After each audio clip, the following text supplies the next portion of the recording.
Alright, 9.1, using trigonometric identities. So what we're looking at today is called an identity. What's an equation? What's a trig equation?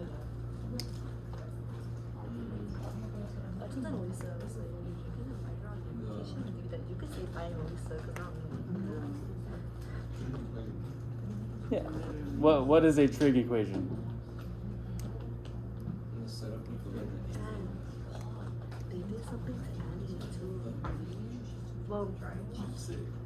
Yeah, so basically when I have an equation, I have a trig function equal to something, right? So before we went on break, we went and measured buildings, right? And we wrote out equations. We didn't do that? Oh, you guys weren't here. Yeah, but we did that. And we wrote out equations. When I have an equation, that means that something is equal to something else. I have some sort of input and I get one answer. Just general terms, if I'm talking about an equation, if I have 2 plus 5, what does that give me? 7. I have one singular answer here, right? So if I have a specific setup, if I plug in some numbers, I'm going to get one answer. If I have an identity, that's different from an equation. Because with an identity,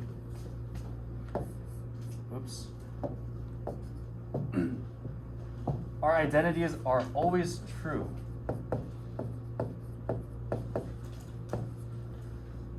So if I have something like, here, let's do like, an equation would be something like 3x equals 12. What would x be in this case? 3? No. 4, right? And divide both sides by 3. X is equal to 4. Here I have one answer. My one answer is 4. If I have an identity,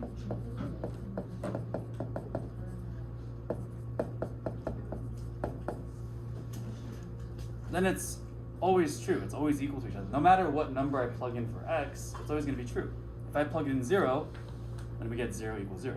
If I plugged in 1, we get 3 equals 3. If I plug in 2, we get 6 equals 6, so on and so forth. So no matter what number I plug in here, this is a true statement. As opposed to an equation where if I plug in a number, I get one answer. That makes sense? So we have what are called trigonometric identities, where these trig functions are basically saying, well, this is always equal to this. And we have a couple that are important that we're going to be looking at.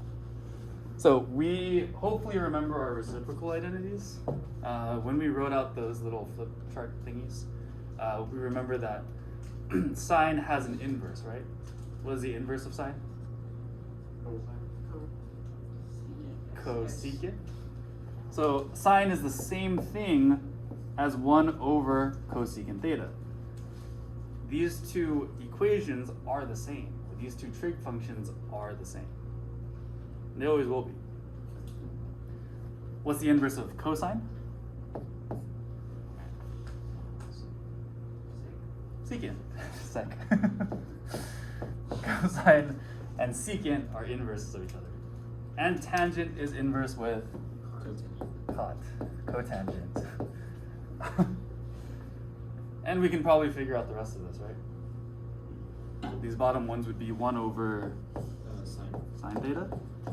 This would be 1 over cosine theta. And this is 1 over tangent theta. Not bad, right?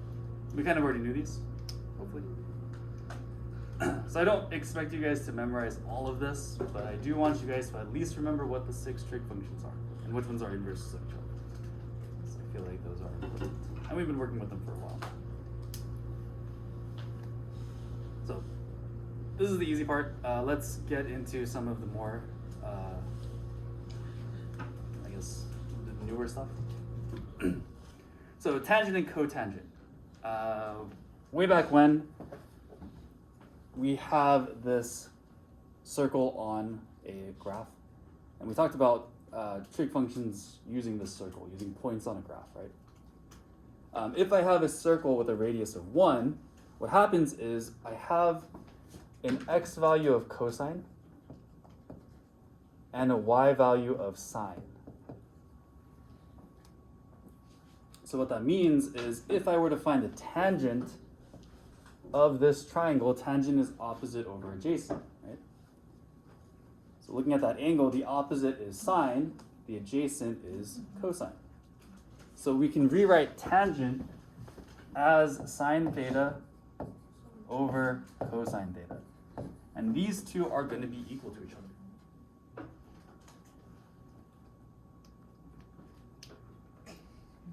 So we know that tangent and cotangent are inverses of each other. So if tangent is sine over cosine, what's cotangent? Cosine is sine. Yeah, we can just flip this and it becomes cosine over sine.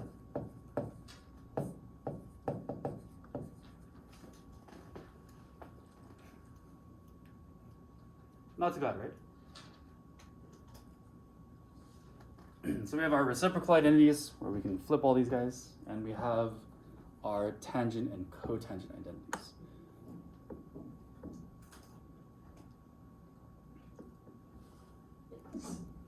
The last three identities we're going to be looking at are the Pythagorean identities, and these are the ones we're going to be working with specifically today. We know that when we're given a right triangle, we have the equation a squared plus b squared equals C squared. c squared. Thank you. And this is our Pythagorean theorem. And we can basically rewrite this in terms of sine, cosine, tangent, and so on. So we know that a squared plus b squared equals c squared. If I'm looking at this triangle with a side of cosine, a side of sine, and a hypotenuse of 1, I can rewrite a squared plus b squared equals c squared. I can take my a squared, or cosine, square it, plus my sine squared equals 1 squared. What is 1 squared? Just 1, right?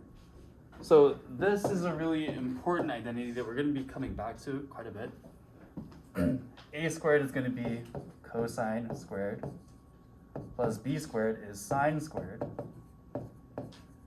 equals c squared, which is 1, or 1 squared.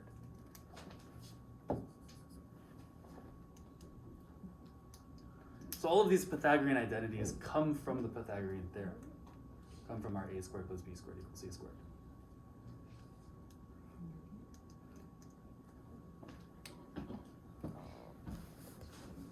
So hopefully that makes sense. There are two other Pythagorean identities that are important, and that's going to be 1 plus tangent squared theta equals secant squared theta, and 1 plus cotangent squared theta equals cosecant squared theta.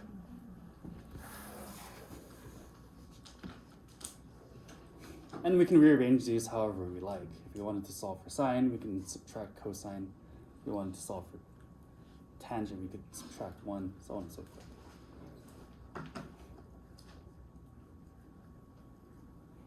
But we're going to be working with these identities today. I'll show you guys how these work.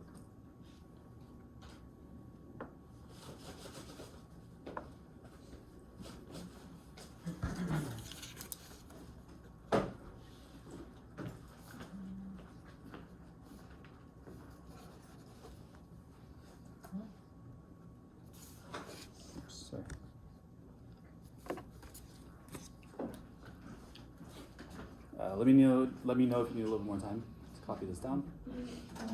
Otherwise, I want to scroll down to the exam. Oh, shit.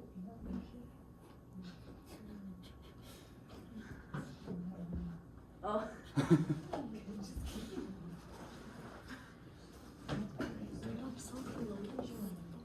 All right. Last little bit of notes that I want to cover before we get into this example. Do you guys remember quadrants? We have our coordinate plane. We have quadrant 1, 2, 3, and 4. Goes counterclockwise. I'm doing that in chemistry. Nice. What the hell? We are. Okay. So we have all these quadrants. And depending on what quadrant we're in, tells us what signs our trig function is going to have. So remember that we can change degrees to radians, right? So if I'm at 0, I should have 0 radians. If I'm at 90 degrees, that's also known as pi over 2 radians. 180 degrees is pi radians. 270 is 3 pi over 2. And 360 is 2 pi.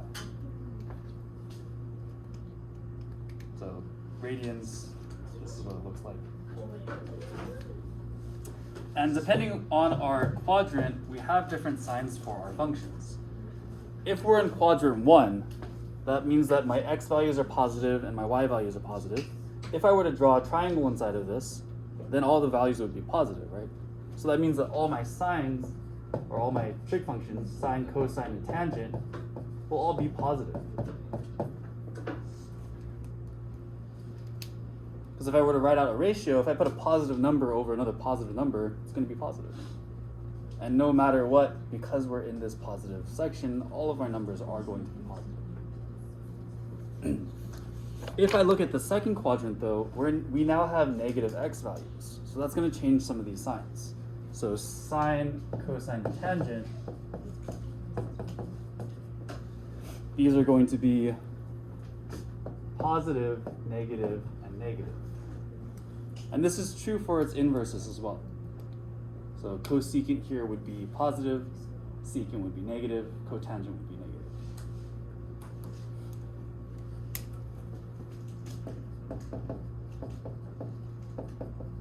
For quadrant 3, because both are negative, we have negative x values and negative y values, we end up getting negative, negative, positive.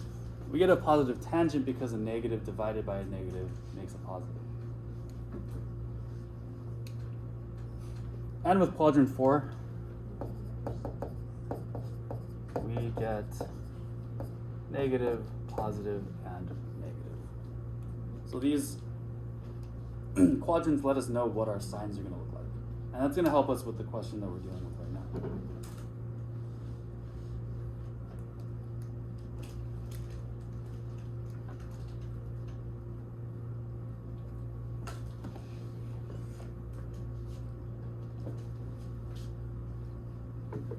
Any questions so far?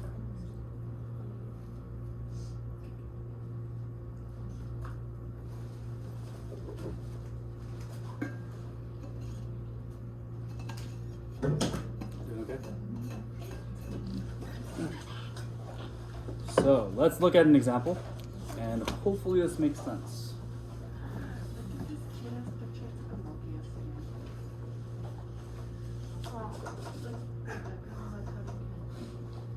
Example 1 says that given that sine is 4 over 5 and pi over 2 is less than theta is less than pi, find the values of the other 5 trig functions. We want to write out all 6 trig functions given this bit of information. So we know that sine is 4 over 5.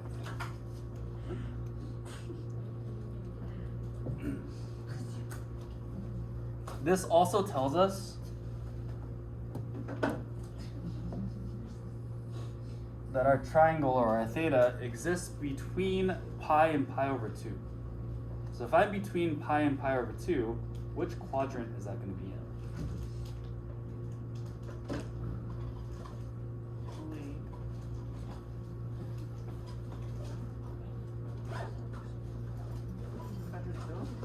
Good. So if I'm between pi over 2 and pi, that means that I'm somewhere between here. That's my quadrant 2. That means that when I write out my trig function, sine will be positive, which it is, but cosine and tangent will both be negative. Cool. So this tells me that this is in quadrant 2.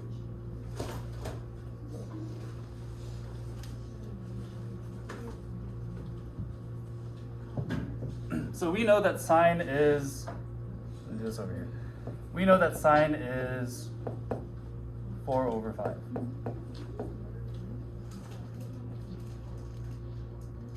We want to find out the other 6 trig functions. So we want to figure out what is cosine, what is tangent,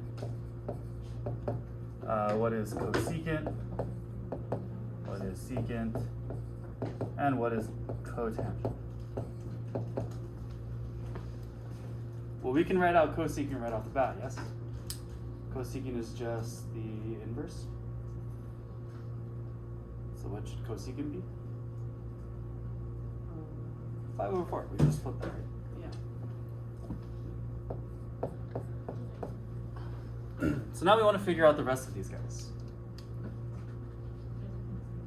And we can figure out the rest of them using our trig identity. So the identity that I starred earlier was cosine squared theta, whoops, plus sine squared theta equals 1. I got that equation from previous notes up there. And we can substitute things in and solve for cosine.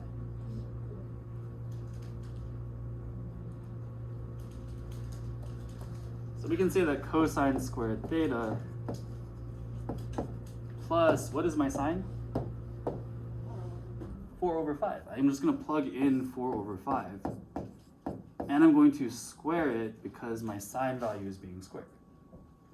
And I'm going to set this equal to 1.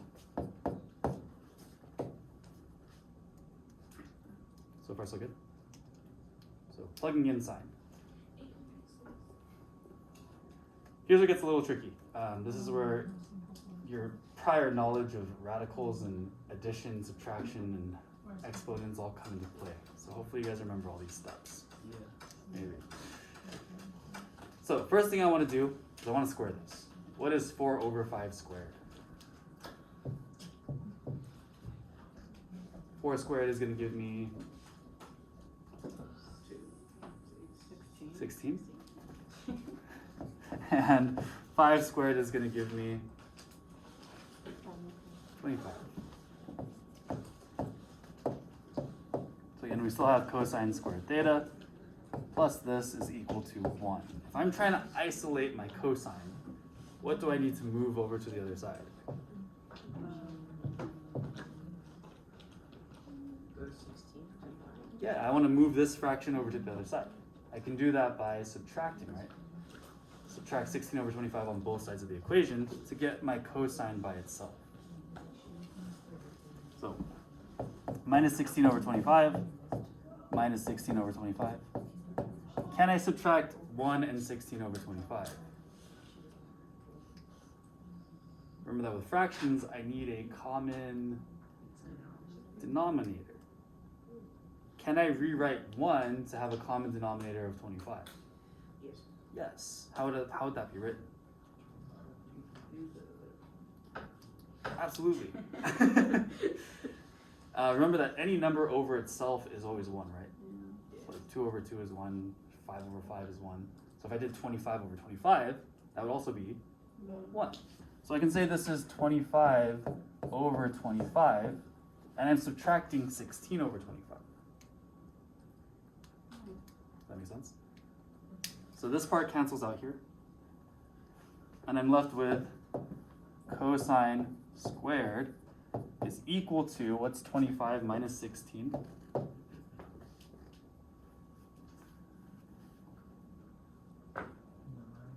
9. So we get 9/25.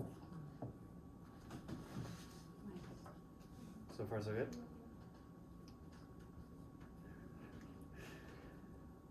Do I have my cosine answer now?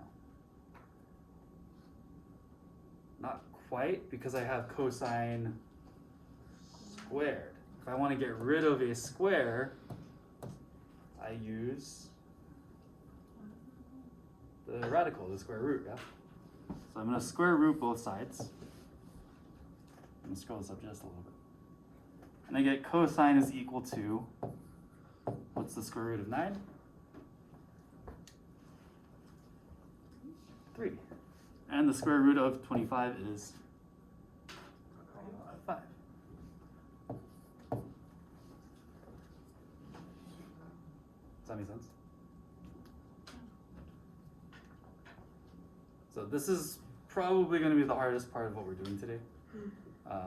But if this makes sense to you, then that's good. And if these steps make sense to you, that's also good. You guys have any questions? Cool. So we have cosine and we have sine. So cosine now is equal to 3 over 5. Remember that because we're in quadrant 2, my cosine and tangent are both going to be negative. So this is going to be negative 3 over 5. We can then find secant, right? Because we can just flip this. So secant is, 5 over 3. This is also negative.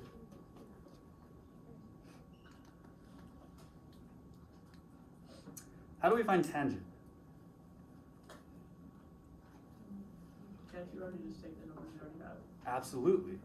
Sine and cosine give me both opposite, adjacent, and hypotenuse, right?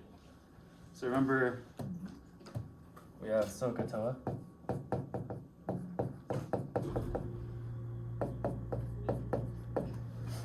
Sine tells us that our opposite is what? 4. Our opposite is 4 because sine is opposite over hypotenuse. Our hypotenuse is 5 because it's again opposite over hypotenuse. Cosine tells me my adjacent. What's my adjacent? Adjacent is going to be 3. So I can use this to write my tangent out. Remember, because we're in quadrant 2, tangent's going to be negative. So we have negative opposite, which is 4, over adjacent, which is 3. And cotangent, we can just flip this.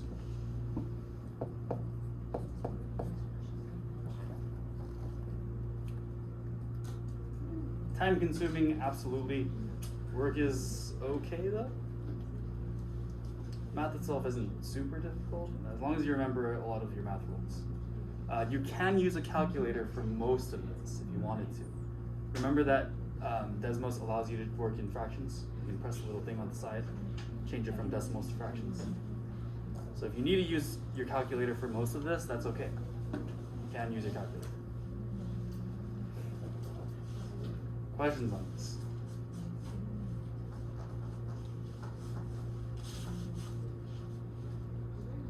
Not bad?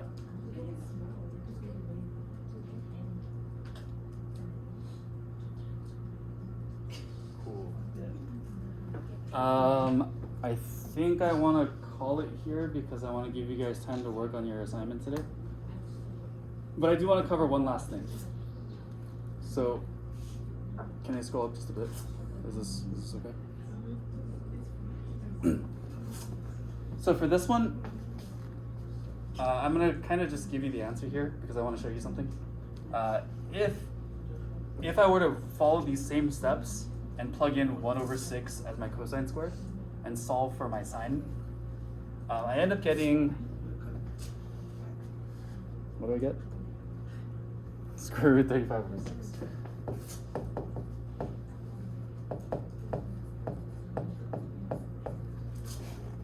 So if I follow all those steps, I end up getting square root 35 over 6. And you can keep your radicals in your answer, and that's okay. If I were to find cosecant though, and I were to flip this, if I were to flip this, what does this flip to?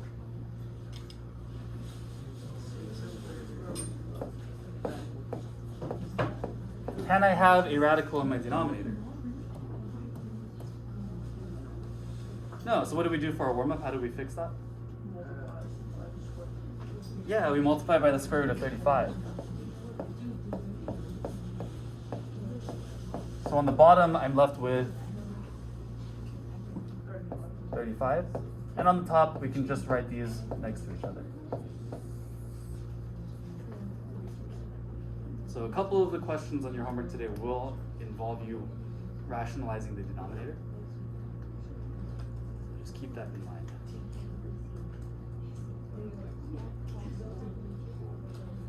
All right. Don't forget a summary. You have 4 questions on your assignment today. Please let me know if you need help or if you have any questions.